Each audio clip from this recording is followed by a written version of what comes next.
सवाल यह है कि किसी ने जिम्मेदारी ली क्या अब तक, या किसी पर कोई एक्शन हुआ अभी तक? मैं दो जवाब देता हूँ। पहले मैं समाजवादी पार्टी के प्रवक्ता जो यहाँ पर अभी बड़ी चर्चा कर रहे थे, तो उनको अब जवाब देना चाहता हूँ। आज से 6 दिन पहले अखिलेश यादव अमेठी में थे, राजू जी। उनसे एक प्रश्न किया गया, जो इस समय विजय तिरंगा यात्रा निकल रही है, विजय यात्रा देश भर के अंदर उत्साह से आम जनता उसमें भागीदार है, भाग ले रही है। तो उनसे पूछा गया अखिलेश यादव से कि ये जो है यात्रा निकल रही है, इस संदर्भ में क्या कहना है। तो उनका जवाब क्या है सुनिए। पत्रकारों के प्रश्न कहते हैं कि यह जश्न जीत का होता है, जश्न जीत का होता है, सीज का नहीं होता। अखिलेश यादव तो मानते ही नहीं कि भारत जीता है।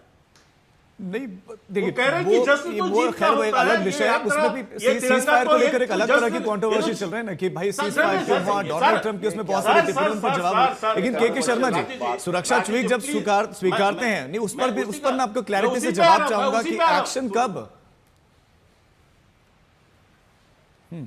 सर सुनिए ना राजीव जी, मैं उसी पे आ रहा हूं, आपको एक्शन ही तो बता रहा हूं। अभी तक क्या हो रहा है? हाँ। एक्शन ही हो रहा है ना। देश के अंदर राजनीति, चाहे विदेश नीति के क्षेत्र पे हो, कूटनीति के क्षेत्र पे हो, आर्थिक क्षेत्र पे हो, सैन्य के क्षेत्र पे हो, किस क्षेत्र पे कार्रवाई नहीं हो रही है?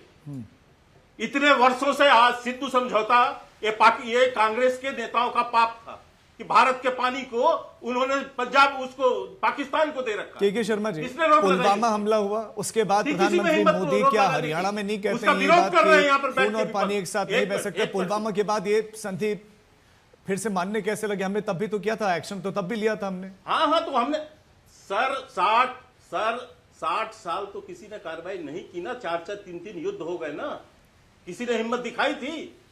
ये तो भारतीय जनता पार्टी और मोदी जी हैं जिन्होंने हिम्मत दिखा के सिंधु समझौते को जो है समाप्त कर दिया।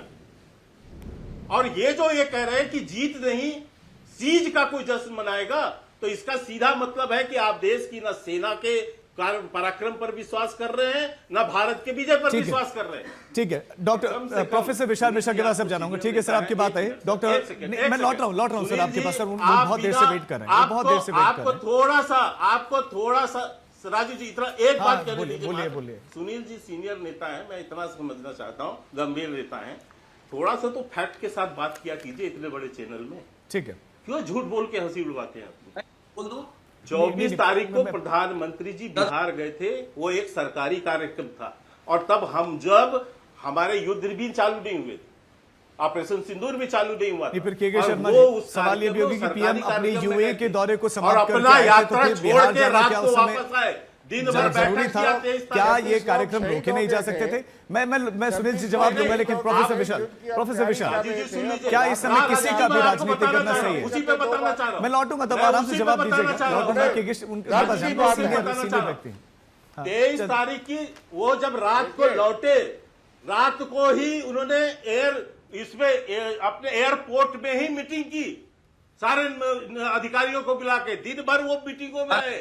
वो दूसरे दिन बिहार गए एक सरकारी कार्यक्रम में, जहां से देश भर को संदेश देना था, और संदेश दिया उस सरकारी कार्यक्रम में जाकर। ठीक है, लेकिन वो कोई चुनावी कार्यक्रम नहीं था। चुनावी कार्यक्रम नहीं था। घर में हाथ बांध के बैठ जाते क्या प्रधानमंत्री? आप कम से कम इस तरह झूठ ना बोला करें। ऑल पार्टी मीटिंग में आते ना, समाजवादी पार्टी झूठों की बात संकट से और अपने नेता अखिलेश यादव के इस बयान का उत्तर दीजिए। सुनील जी 20 सेकंड में आप जवाब दीजिएगा, फिर दूसरे मेहमान के पास जाऊंगा। सुनील 20 सेकंड में, बस 20 सेकंड में बात बोलिए। जी देखिए, मैं भारतीय जनता पार्टी के प्रवक्ता जो कह रहे हैं राजीव जी, मैं अगर खुले मन से कहूं, मैं ये कह सकता हूं कि जब युद्ध हो रहा था तो पूरा देश माननीय प्रधानमंत्री जी के साथ खड़ा था। इनकी दिक्कत क्या है, लगभग 11 सालों से लगभग देश का पूरा मीडिया देश के गंगाधर को शक्तिमान बनाने में लगा है, लेकिन शक्तिमान ट्रंप के सामने गंगाधर घुटने टेक देता है। तो आप सोचते हैं कि कोई पूछेगा नहीं? सुनील जी, आप पूरी मीडिया का हमने ठेका तो नहीं लिया, पर मैं आज तक कह सकता हूं मैं आपके सामने बैठा हूं और उनसे वही सारे सवाल पूछना जो पूछे जाने चाहिए। ये प्रोपेगेंडा बंद कीजिए।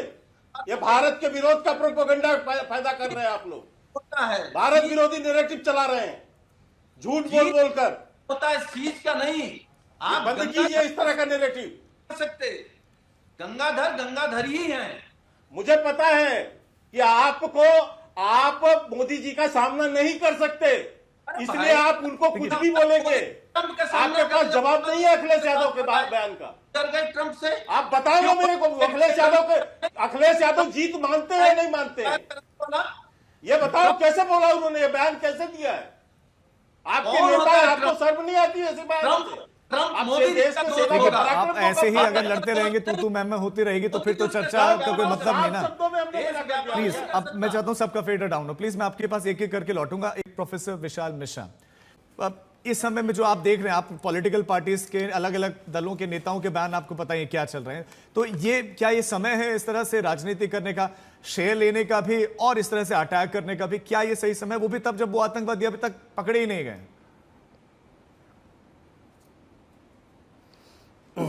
देखिए, मुझे ये देखकर बहुत आश्चर्य हो रहा था और बहुत ही कष्ट भी होता है कि क्या ये जो लोग विपक्ष के इस प्रकार के सवाल खड़े कर रहे हैं, कभी डेलीगेशन को लेके, कभी पकड़े नहीं गए, कभी एक्सटर्नल अफेयर मिनिस्टर के बयान को लेकर जो कि तोड़ मरोड़ के पेश किया जाता है, फिर इनके नेता सवाल करते हैं कि कितने फाइटर या कितने जेट का क्या नुकसान हुआ। मुझे इनसे पूछना चाहिए, जो है आप पूछिए जरा कि क्या आपकी संवेदनशीलता इतने सेंसिटिव विषय पर खत्म हो गई है क्या? कौन सी राजनीति करना चाहते हैं आप? किस प्रकार की राजनीति करना चाहते हैं? सवाल उठा रहे हैं आप आज सेना की शौर्य पर, सेना के पराक्रम पर, क्या विपक्ष को खामोश हो जाना चाहिए? मैं बात नहीं करूं। में सवाल पूछना तो लोकतंत्र को मजबूत करता है। अरे राजीव जी, बिल्कुल सवाल पूछिए। मैं ये कह रहा हूं कि आज जब सेना के शौर्य ने, पराक्रम ने, आदरणीय प्रधानमंत्री जी की दृढ़ इच्छा शक्ति के आगे पाकिस्तान को घुटने पर मजबूर कर दिया है, शांत रहिए। तो सवाल आप पूछिए, लेकिन कैसे सवाल पूछ रहे हैं? ऐसे सवाल क्यों पूछ रहे हैं कि जिससे आप जो है एनिमी कंट्री को जो है वो अपने मीडिया में चलाता है? क्यों ऐसे सवाल पूछ रहे हैं आप? आप भूल गए पिछले 11 सालों में कोई भी पाकिस्तान से द्विपक्षीय वार्ता नहीं हुई है। भूल गए आप? आज का नया भारत है, आतंक का फन कुचलता है, ये उसकी नई जो है रीति है और नई नीति है। घुसता है, मारता है और बताता है कि हमने तुम्हारे विशाल जी, ऐसा है, मैं आपसे सहमत हूं, लेकिन मेरा एक सवाल आपसे ये भी है कि हमने तो क्या अंतर्राष्ट्रीय स्तर पर पाकिस्तान को अलग थलग नहीं कर दिया था? ये तो क्या ये नहीं कहा जाता था कि पाकिस्तान को अलग थलग कर दिया था? अभी आप देखिए ना, अब नहीं, बिल्कुल अलग थलग कर दिया गया। अंतर्राष्ट्रीय स्तर पर उसको एक्सपोज करने के लिए ही डेलीगेशन भेजा गया है। लेकिन मैं कुछ बातें बताना चाहूंगा। ये जो सवाल कर रहे हैं कि कितने आतंकी पकड़े गए, कहां हैं आतंकी, इनसे जरा पूछिएगा राजीव जी कि 26/11 की इतनी दुर्दांत घटना होने के बाद इनसे पूछिएगा क्या कार्रवाई की थी। पूछिए इनसे, इनको कहिए कि पढ़ के आया करें। बराक ओबामा ने अपनी किताब में लिखा है, जिसकी ये बहुत ट्रंप जो है बार बार जो है जिनकी बात कर रहे हैं कि बाकायदा इसलिए कार्रवाई नहीं की गई ताकि भारतीय जनता पार्टी को फायदा ना हो जाए।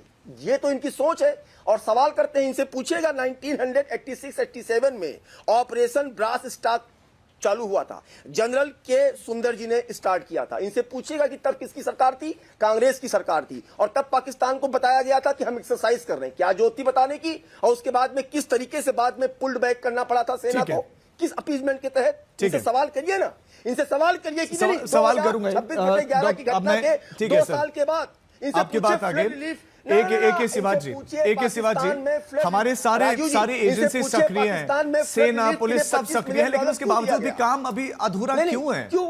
अरे विश्वास तो करिए। ठीक है विशाल जी, सवाल का जवाब प्लीज। धैर्य रखिए थोड़ा सा ना।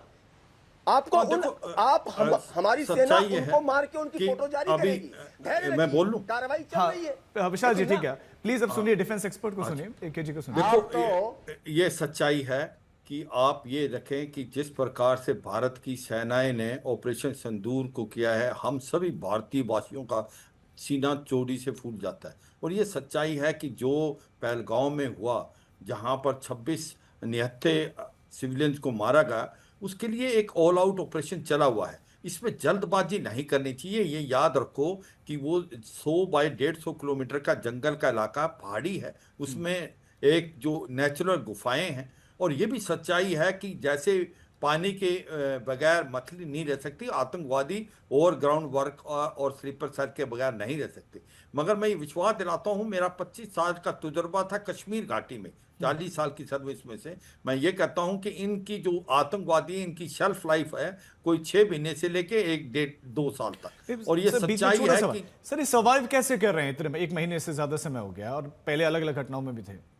हाँ देखो ये सच्चाई है, आपको समझना पड़ेगा राजीव। पूरा आप सब लेवल पे आपका आतंकवाद आ गया था, आपके 40 से 50 आतंकवादी रह गए थे, किसी समय में वहाँ 450-500 थे। आप ये सोचें कि पाकिस्तान से एक भी आतंकवादी ना आए, क्योंकि वो उसकी पॉलिसी है ब्लीड इंडिया विद 1000 कट। और दूसरी बात यह है कि वो आतंकवाद को सपोर्ट करता है और हम इसका सोल्यूशन यहाँ निकाल लें। हम सोच रहे हैं कश्मीर में इसका सोल्यूशन निकालें। अब भारत को समझ आइए इसका सोल्यूशन यहाँ नहीं, इसका सोल्यूशन तो पाकिस्तान में है। आपने उनके 9 जो हैं टेरर इंफ्रास्ट्रक्चर इस बार बर्बाद कर दिए, 100 के करीब आतंकवादी मार दिए। आपने वहां पर जो इसके हेडक्वार्टर है मुदीर का भवालपुर और मुजफ्फराबाद में लश्कर तोबा एचएम का और हिजबुल मुजाहिदीन का आपने डिस्ट्रॉय कर दिया। तो सच्चाई यह है कि ये बात माननी पड़ेगी, इस प्रॉब्लम की जड़ भारत में नहीं है, इस प्रॉब्लम की जड़ पाकिस्तान में है और पाकिस्तान इतनी जल्दी मानने वाला नहीं। तो मैं अपने सरकार को क्या करना चाहते हैं? सीज फायर आपके हिसाब से सही है, ऐसे समय में होना चाहिए था या थोड़े देर बाद होना चाहिए था? देखो आपको समझना चाहिए ओवरऑल क्या सिचुएशन थी, हम किस लिए गए थे। हमने साफ सुथरे शब्दों में बोला था कि भाई हमारे टेरर इंफ्रास्ट्रक्चर के अगेंस्ट गए हैं, हमने नो टेरर इंफ्रास्ट्रक्चर बर्बाद किए। मगर पाकिस्तान की जो फौज है वो भी अपने आप को आतंकवादी सोचती है, उसने पलटवार किया।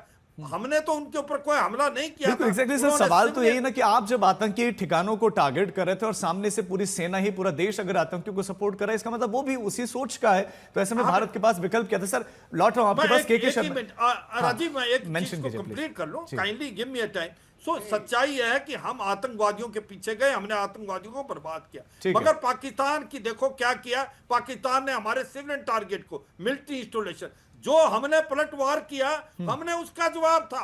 हमने उसके जो 11 के 11 जो एयर बेसिस थे, आप देखें नहीं सुने आप, नूर खान, बोलारी, जकोगाबाद और आपका स्कार्दू और रहीम यार खान, आप ये याद रखो कि उसका 20 से 30 जो एयर बेसिस का इंफ्रास्ट्रक्चर बर्बाद कर दिया। 3 से 4 महीने लगेंगे ऑपरेशन, उनके घुटने बिल्कुल हमने निसंदेह सर ये बड़ा हमला है और सेना की हर कोई तारीफ कर रहा है। डीजीएमओ पाकिस्तान ने रिंग किया डीजीएमओ भारत से, तो ये सच्चाई है। इसको ऐसे सोचो सर, आप सेना की तो हर कोई तारीफ करना है, लेकिन केके शर्मा जी सवाल यह है कि आतंकी मारे भी नहीं गए हैं और ऐसे में क्या विपक्ष सवाल भी ना पूछे? केके शर्मा करें, बिल्कुल राजीव पक्का करें, पर ये सोचें कि आप पहली बात तो ये है कि ये प्लीज समय कम है। केके शर्मा जी जल्दी छोटे-छोटे रिएक्शन। केके मैं जवाब दे देता हूं, मैं जवाब दे देता हूं। देखिए सर, विपक्ष का काम सवाल पूछना है, बिल्कुल पूछना चाहिए, लेकिन क्या पूछना और कब पूछना और कैसे पूछना, ये महत्वपूर्ण है ना। आप हमारा पक्ष पूछिए, विरोध कीजिए, सरकार से पूछिए, लेकिन आप जो है सरकार का विरोध करते करते देश का विरोध मत करने लगे। रविंद्र जी 20 आप देश का विरोध करने लग जा रहे हैं। रविंद्र जी देश में सवाल पूछते देश का विरोध कर रहे हैं आरोप। राजीव जी अब शर्मा जी अगर सुन लेंगे, क्योंकि आपने काफी इंटरव्यू बहुत केके जी प्लीज सिर्फ रविंद्र जी की आवाज सुन लिया शर्मा जी, रविंद्र जी जवाब दें। देखिए बात यह है कि ये चाहते हैं कि हम सवाल भी इनसे पूछ के पूछेंगे कब सवाल पूछना है, वो भी इजाजत गवर्नमेंट देगी कि हमको किस वक्त सवाल पूछना है। सीज फायर होने के बाद, ट्रंप का ट्वीट पढ़ने के बाद 10 तारीख को हमने कहा स्पेशल सेशन बुलाइए, देश को बताइए कि अब आप खामोश रहिए ना, प्लीज बदतमीजी पे मत उतरिए, थोड़ा सब्र रखिए। मुझे ये बताइए, हम ये पूछते हैं जम्मू सूबे में आतंकवाद पिछले 2 साल से बढ़ा हुआ है, कितनी घटना हुई, आप खामोश रहिए, अच्छा नहीं लगता आपको। मुझे बताइए कि यहाँ अगर हम एक कुश्ती रेसलिंग करते हैं, ये सेंसिटिव एरिया है, यहाँ पुलिस के 4 लोग उसी वक्त पहुंचते हैं। लेकिन माफी के साथ मुझे अब आपको सभी को रोकना पड़ेगा। बहुत शुक्रिया आप सभी का इस चर्चा का हिस्सा बनने के लिए। पहलगाम का हमला हुआ, 26 पर्यटक मारे गए, धर्म पूछ कर मारे गए, भारत ने बदला भी लिया, ऑपरेशन सिंदूर भी किया, सब लोग तालियां भी बजा रहे हैं, सेना के शौर्य की सराहना भी हो रही है, लेकिन बहुत सारे सवाल अब भी अधूरे हैं और वो सवाल लगातार बना रहेगा कि आखिर पहलगाम के आतंकी पकड़े कब जाएंगे, मारे कब जाएंगे।